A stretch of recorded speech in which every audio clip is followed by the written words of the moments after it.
We've got the current Farmer of the Year, Jed Clark, with us on this edition of Farm to Frankfort.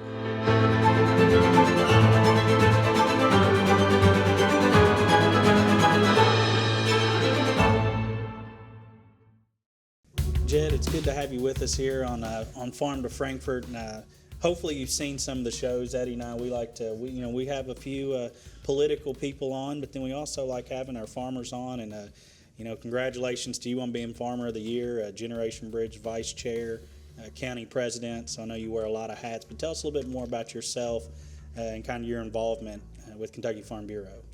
Well, thank you, and thank you for having me here today.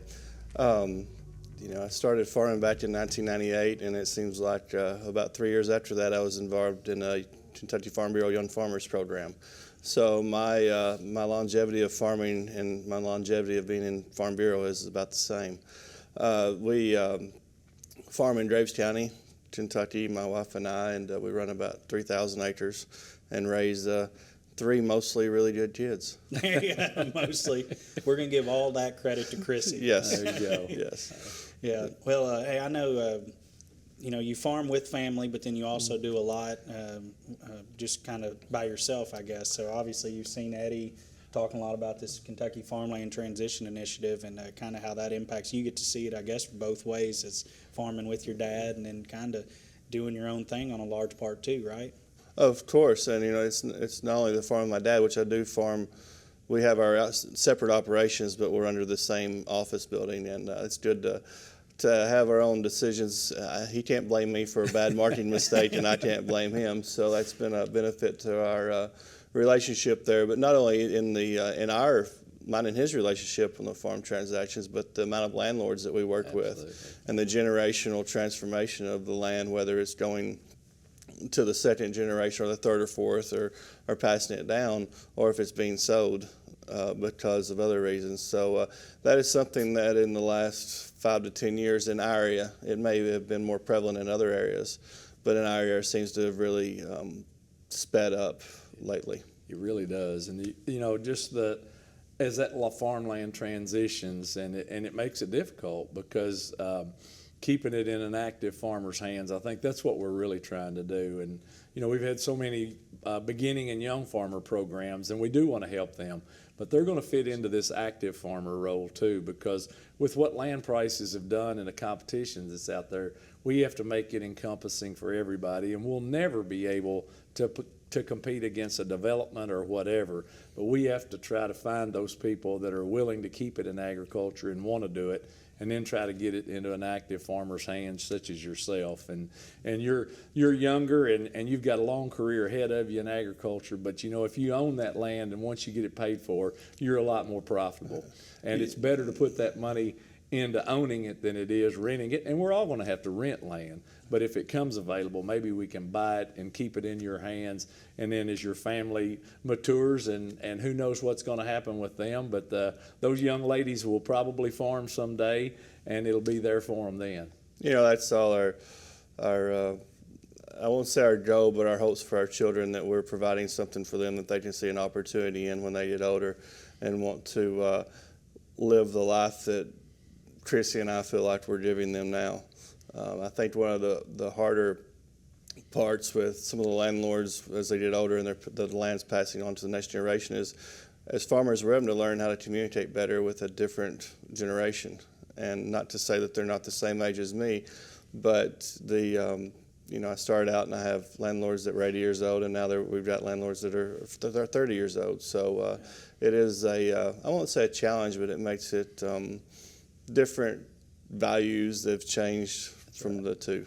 Yeah, and I think something you do a really good job of, really several farmers in Graves County. I know that West Kentucky area, it is big ag country, but I know you've been on the Paducah News. I think you've been on with some Wall Street journalists before, and different folks. How important is it that we tell our story to those that aren't engaged in agriculture? And even some of these, we did a piece in our policy development meetings on farmland retention and looking at the numbers nationwide of non-active landlords. That's whereas back in the day, kind of like you say, a lot of them probably farmed themselves, and then when they retired, leased some ground. How important is it that we tell our story to just to the general public so they understand what we do better.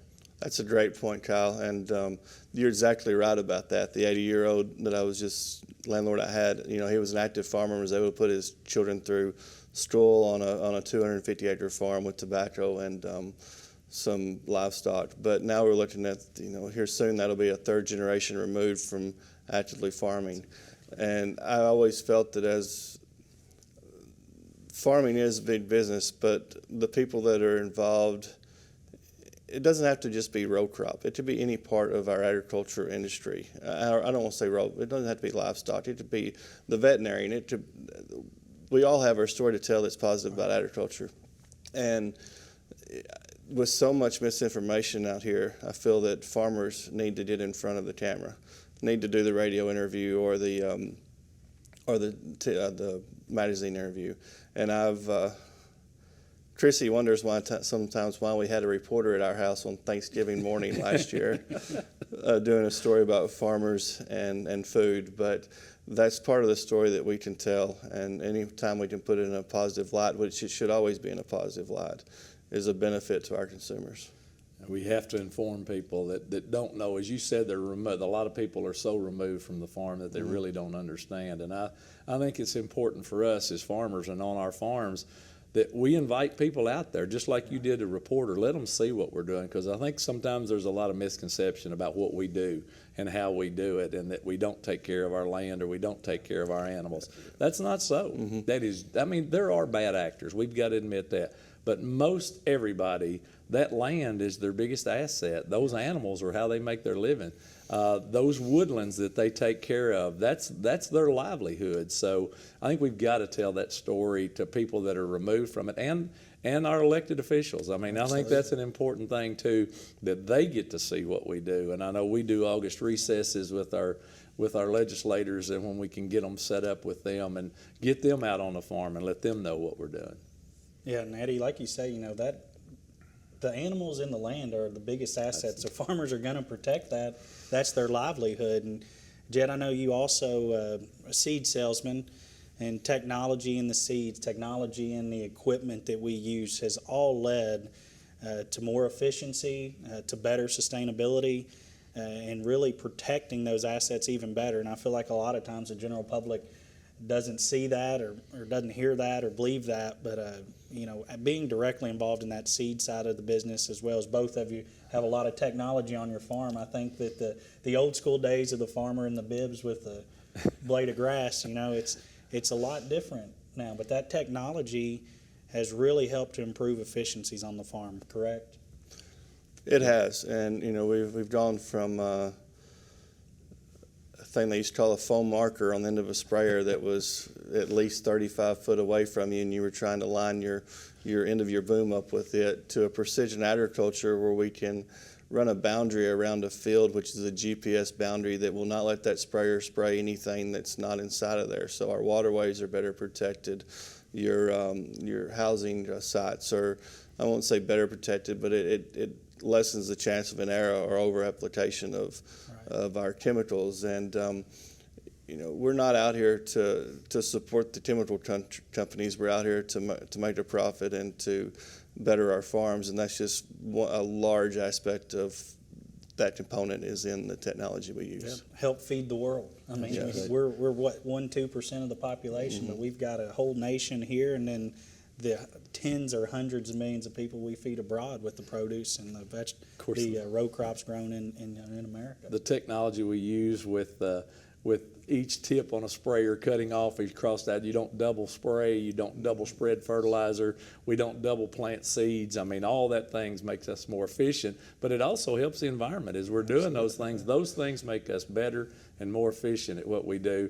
And I think the general public sometimes doesn't give us credit for the things that we invest dollars in to make us more efficient and take care of the environment, and not overdo with fertilizers and things like that with the technology we've got. It's just amazing where it's come in my lifetime, and I when Jed gets to be my age, I can't wait to see what the technology, I hope I'm around to see it, but how it's changed in the last probably 10 to 15 years and where we're headed next, because it just amazes me sometimes of the things that we've got on our farms and on our machinery that make us more efficient. Absolutely. If you look back, I'm sure you remember the combines where you had a little brown box, and that's all. It just told you the yield at the time, and now the data we're collecting that goes into a cloud and back down on my computer at night, and then we use that data to put our fertilizer rates for the next year to make planting hybrid decisions on some parts of ground, and it is really advanced. And I think I agree with you, Eddie.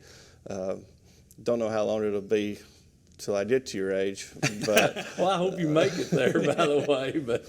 but I think we will see a lot of advancements in agriculture, including the drones. That's something that, it's a little more on. It is precision, but I think that's something that's coming in a big way, and looking forward to it, because I think there will be some opportunities for some farmers to put some that back into their hands of control over and use that piece of equipment to reduce costs they've been using on rental or on hiring someone to do it. That's right.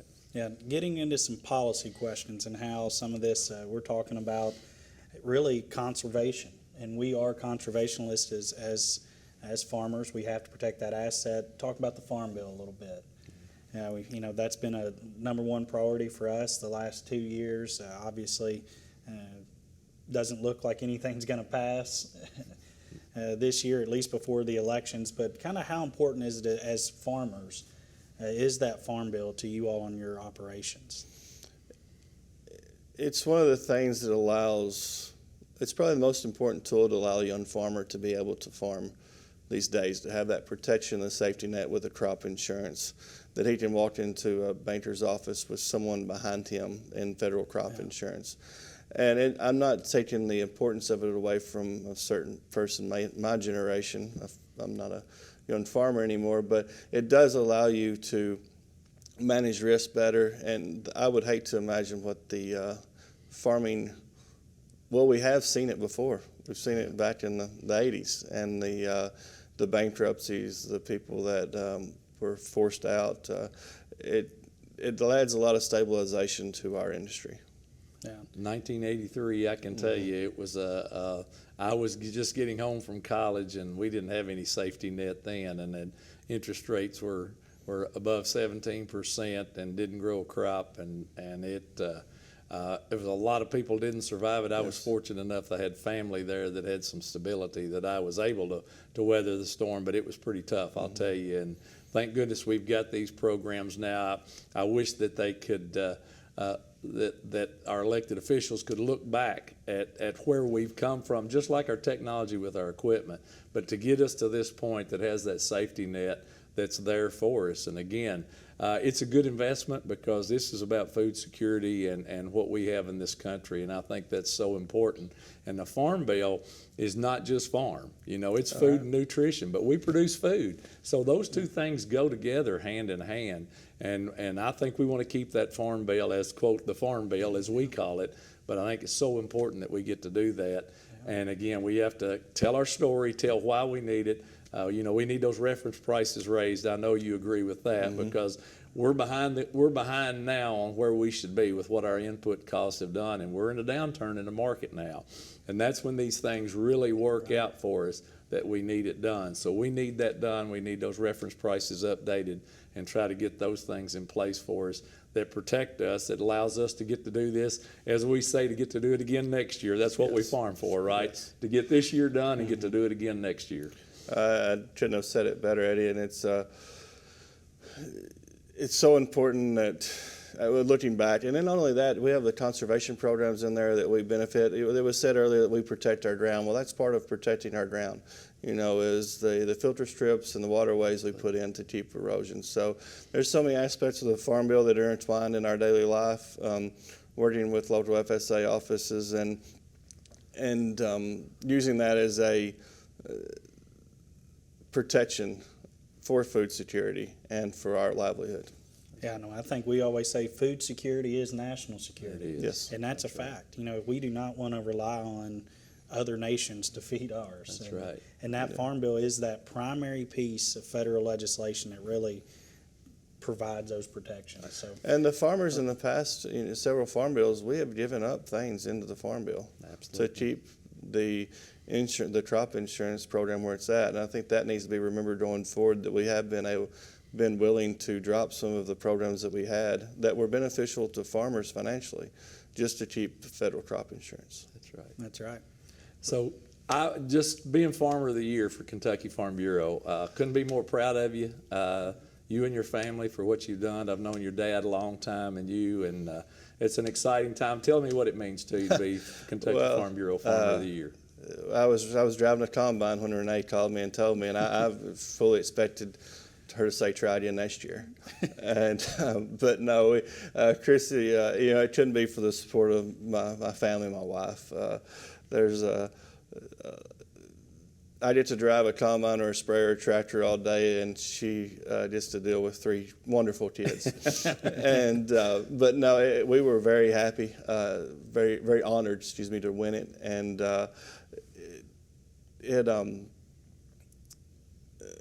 I'd encourage a lot of people to put your application in and try for it, because it was a fun experience. Yeah, we're really proud that you've done it, and you're in a pretty elite class of the people that have had that award. And again, I've known you for a long time, and I've watched your leadership skills up through the years, and I couldn't be more proud of you. And again, I appreciate you encouraging others to do it, because that's what we want to do. We want to pick out people like you and give them the respect that they do for the good job that they're doing.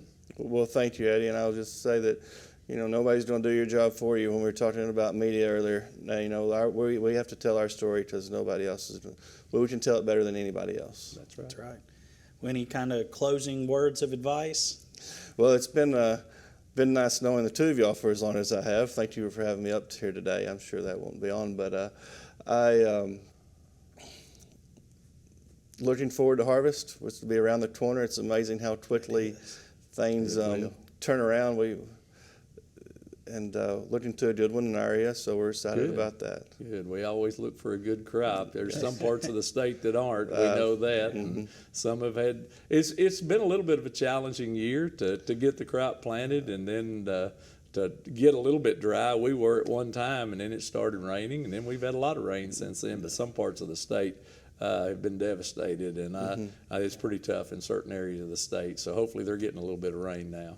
Yeah, hopefully so. And look forward to prices coming up, right? That's our next ask, right? That we get prices back up. Yeah, I think we've got a little ways to go on that. I think we do too. And with the amount of grain we have still in storage from last year's crop, it could lag the markets for a little bit. That's right. Well, we've got I know we've got some meetings with you serving on Generation Bridge right around the ham breakfast, end of August, and then serving as vice chair, you get to serve on the State Resolutions Committee. So we'll give you that 60 days, September and October, to harvest, but that first week in November, we're going to put you back to work up here. It is marked off on Resolutions Committee. There you go. It's a great time. It is. Of course, I've got to be involved with the Resolutions Committee over the years, and this year I won't be getting to be. I'll be in the room, but I won't be chairing the meeting and be a part of the conversation. But I look forward to it, and I think if you want to learn anything about Farm Bureau, that's a room you can learn it in.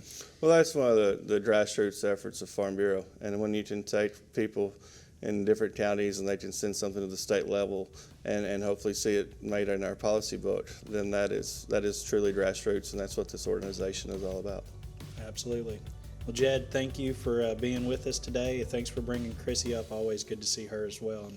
And I know she's the one that dressed you this morning, because you're not wearing the branded Pioneer attire. She steers me correctly. There you go. There you go. Thanks for being here, Jed. Thank you, Appreciate Jed. you.